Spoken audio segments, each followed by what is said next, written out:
तब होगी ना जब आप आशा करोगे।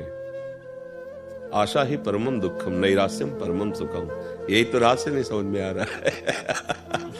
आशा ही परमम दुखम नैराश्यम परमम सुखम। आशा एक राम जी से, दूजी आशा छोड़ दे। नाता एक राम जी से, दूजा नाता तोड़। बिल्कुल सरल भाषा में समझो। प्रभु की शरण में हो तो ज्यों ज्यों राखत हो त्यों त्यों रहियत हो हे हरि। आप जैसे रखो। फिर हमें दुख किस बात का? अगर हमें कोई गाली दे रहा है तो हमारे पूर्व पाप नष्ट कर रहा है। जो हमें दंड भोगना पड़ता वो कट वचन से दूर कर रहा है। कितना बढ़िया, सुन लिया बस खत्म। वही दंड भोगना पड़ता। जो निंदा कर रहे हैं, अपमान कर रहे हैं, जैसे कोई। दोस्तों, राधे राधे बोलते रहें और बाबा जी के प्रवचन को आगे बढ़ाते रहें और सुनते रहें। राधे राधे दोस्तों। किसी ने कहा, आप कहते हो सहो, अगर हम सहेंगे तो बढ़ता चला जाएगा, तो तुम रोक लो। तुम रोक लो। अभी तुम शुरू करोगे, जेल जाओगे, जीवन भर बंदी बन करके दुख भोगोगे। और तुम चुप रहोगे ना तो उसका कर्म उसे नष्ट कर देगा। तुम्हारे नष्ट करने की जरूरत नहीं है। अवश्य में भोक्तव्यम कृतम कर्म शुभाशुभम। वो अशुभ कर्म कर रहा है ना, तुम बचाओ अपने आप को। उसको दंड उसका कर्म दे देगा। किसी और को देने की जरूरत, तुम्हें देने की जरूरत नहीं। शांत रहो, गंभीर रहो। भगवान सबका भरण पोषण करते हैं। अपने कर्तव्य में कायरता मत रखो। जैसी परिस्थिति आवे उसमें निराश मत हो। आगे आगे बढ़ते चले जाओ। देखो, ये पक्का समझो, चाहे कोई कितना भी धर्मात्मा हो, रात आएगी। रोक सकेगा? पर लाइट के द्वारा तुम अपने प्रकाश में जी सकते हो। रात पूरी तुम हटा दो, ऐसा असंभव है। पर तुम अपने कमरे में लाइट जलाकर सुखपूर्वक रात्रि के दुख से रहित हो सकते हो। ऐसे ही संसार में ये द्वंद्व छाए हुए हैं। सुख दुख, लाभ हानि, मान अपमान, निंदा स्तुति, जय पराजय, जन्म मृत्यु, ये द्वंद्व एकदम छाए हुए हैं। इसको तुम हटा नहीं सकते। तुम ज्ञान का प्रकाश करके अपने हृदय में इस अज्ञान द्वंद्वों से द्वंद्वातीत हो सकते हो। अगर अपने को सुधारने चलो तो तुम्हारे हृदय में द्वंद्व व्यापेंगे नहीं। संसार में नहीं रहेंगे, ऐसा नहीं। जो जितना अपने को बदलना चाहता है वही बदल पाया है। किसी की सामर्थ्य नहीं है कि बदल पावे। इसलिए निराशा और आशा, इन दोनों से हटो। आप चाहते हो जागतिक उन्नति, प्रभु पता नहीं आपको किस जगह पहुंचाना चाहते हैं। शायद वो अपना अंग सेवी बनाना चाहते हो, जगत में ना फंसाना चाहते हो। आपको क्या पता वो क्या देना चाहते हैं। हम लोगों की हालत यह है जैसे गरीब आदमी गांव का किसी चक्रवर्ती सम्राट के समीप जाए और सम्राट प्रसन्न होकर के कहे, मांगो जी क्या चाहिए। उसे जी कहे, एक बैल है, गाय है, भैंस है, 1 साल के लिए चारा दे दीजिए और सब पूरे घर को 1 जोड़ी कपड़ा दे दीजिए और साल भर के लिए भोजन दे दीजिए। वो समझेगा बहुत कुछ मांग लिया। हिम्मत नहीं ना उसकी।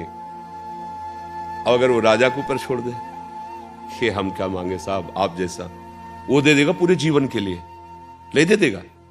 हमारी भूल होती है। एक बार राष्ट्रपति, उदाहरण है, एक राष्ट्रपति भारत का, एक बार स्वतंत्रता दिवस था तो तिहाड़ जेल में गए। सब कैदियों को बुलाया, बोले आज के दिन हमारा भारत स्वतंत्र हुआ था, इसलिए आज जो मांगेगा वो हम सब कुछ देंगे। कैदियों से खुले दिल से मांगो। बोले साहब हफ्ते में 2 साबुन दिए जाएं। ठीक है, लिख लो। साहब सर्दियों में जो कंबल दिया जाए तो बहुत हल्का होता है, अच्छा होना चाहिए। अब जिस कोठरी में रहते हैं उसे पुतवा दिया जाए। सबने सब मांगा। वो एक बड़ा चतुर था। बाद में उठा और गया, बोले साहब जेल से मुक्त कर दीजिए। बोले इसको मुक्त कर। सब बोले मुझे, बोले नहीं, तुमने साबुन मांगा, तुम्हें मुक्त ले। ऐसे ही है, हमारी हालत ऐसी है कि अगर भगवान भी मिल जाए ना तो इसी जेल में संसार दुख खा ले। लड़का दे दो, रुपया दे दो। हाँ ये नहीं कहेगा कि मुझे जीवन मुक्त कर दो प्रभु अपनी माया से। हमारी हालत यही है। तो हमें चाहिए कि हम आशा प्रभु के ऊपर छोड़ दें।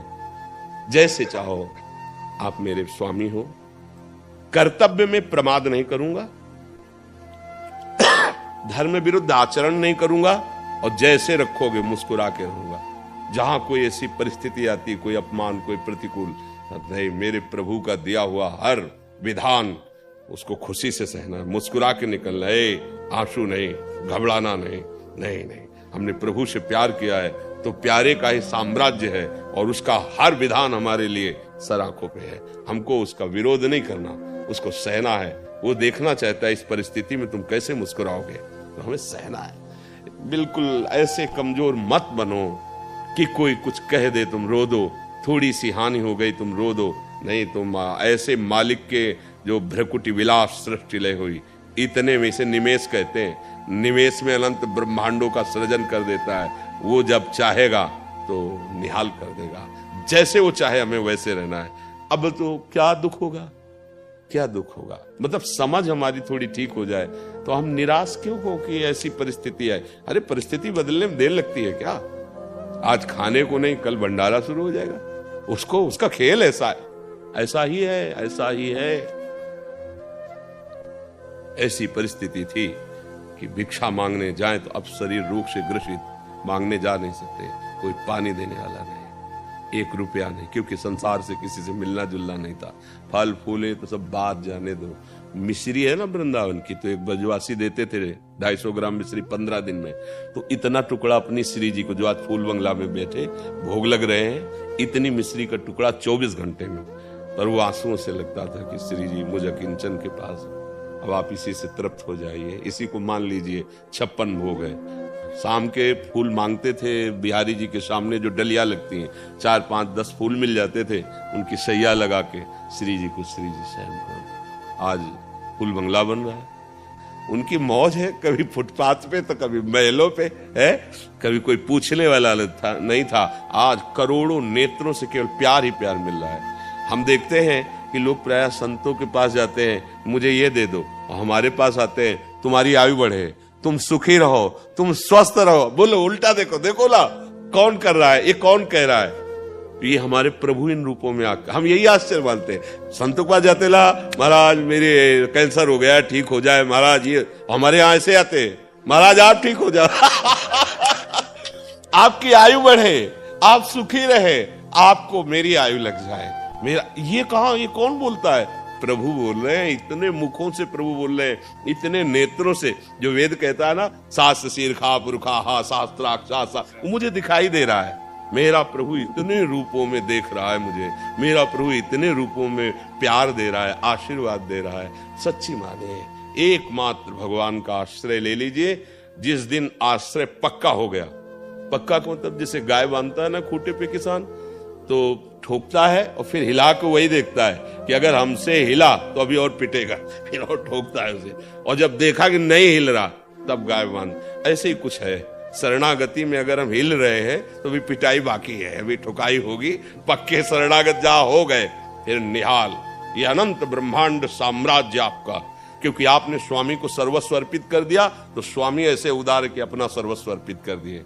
इसलिए सावधान, हम निराश तो होना, निराश ना। आएंगी परिस्थिति, ऐसा नहीं कि आपके ऊपर आई है, ऐसा नहीं है। कोई ऐसा बताओ विश्व में, जैसे कि मैं संकटों से लड़ रहा हूं, कोई ऐसा विश्व में एक बता दो, अरे जिनके यहां भगवान अवतरित हो रहे, स्वयं सच्चिदानंद वपु श्री कृष्ण, हथकड़ी और बेड़ियां पड़ी हुई हैं, कंस के कारागार में, राक्षसी स्वभाव वाले सैनिकों से सुरक्षित कारागार, गर्भावस्था है लेकिन हथकड़ी और बेड़ियां, और गर्भ में कौन पधारे हैं, अखिल कोटि ब्रह्मांडों के स्वामी भगवान है, जिनके भगवान पुत्र राम रूप में अवतरित हुए। उन माता को वैधव्य, पिता का परलोक गमन, 14 वर्ष अयोध्या वासियों के आंसुओं की झड़ी विराग्नि में जलते रहे। भाई देखो भगवान अवतरित हुए, देखो ना नंगे पैर वनवास प्रभु का, सीता जी का हरण, रावण से। आप देखो ना जीवन, तुम्हारा संघर्ष क्या है। अपने लोग कह देते ना कि भाई हमारा बहुत संघर्ष, आपका क्या संघर्षमय जीवन है। आप घर में तो रह रहे हो, प्रभु को घर में भी रहने नहीं दिया 14 वर्ष का वनवास सरकार को, प्रिया श्री आजू के साथ, जहां फूल न चुभ जाए ऐसे चरणारविंद, वहां कंकड़ और पथरीली भूमियों में, जंगल में जहां कांटे, वहां प्रभु विचरण कर रहे। इसलिए धैर्य धारण कर, हम प्रभु के बच्चे हैं, हमें कभी घबराना नहीं और धर्म त्याग नहीं करना। धर्म से चलो, नाम जप करो, आप देख लोगे। हम ये नहीं कहते कि तुम्हारा पति बन जाओगे, हम ये कहते कि तुम ऐसे धनी हो जाओगे कि चाह नहीं रह जाएगी। सबसे बड़ा धनी कौन? जिसकी चाह ही नहीं है। नहीं तो कोई 1 लाख की मांग करता, कोई 1 करोड़ की मांग करता, कोई 1 अरब की मांग करता, तो सबसे बड़ा भिखारी कौन हुआ? 1 अरब वाला हुआ ना। वो कहते हैं 1 रुपया वाला, जो 1 रुपया मांग रहा है ना, बोले बड़े भिखारी है। नहीं नहीं, भिखारी वो तो छोटे हैं, आप बड़े भिखारी हो। आपको 1 अरब चाहिए, वो 1 रुपये में संतोष कर लेगा, तुम्हें 1 अरब में संतोष रहे। धैर्यपूर्वक विवेक के द्वारा समझो, हम प्रभु की कृपा से संतुष्ट हो जाएं, चाह मिट जाए, आनंद हमारे हृदय में उल्लसित हो रहा है। किसी बाहरी वस्तु और क्रिया से जो आनंद प्राप्त होता है वो आनंद नहीं है, वो आनंद कोश से है। और जो आनंद सच्चिदानंद स्रोत से प्रकट होता है वो अबाध होता है, कभी बाधित नहीं होता। ज्ञान मार्ग में है जो आनंद कोश का बात कर दे, वो आनंद सिंधु स्वरूप की तरफ बढ़ता है। अभी तो हम जरा सा कुछ सात्विक भाव आया तो उसका आनंद, कभी विषय आनंद। तो धैर्य पूर्वक चले, निराश न हो। वीडियो को लाइक करें और चैनल को सब्सक्राइब करें और राधे राधे कमेंट में जरूर लिख दिया करें।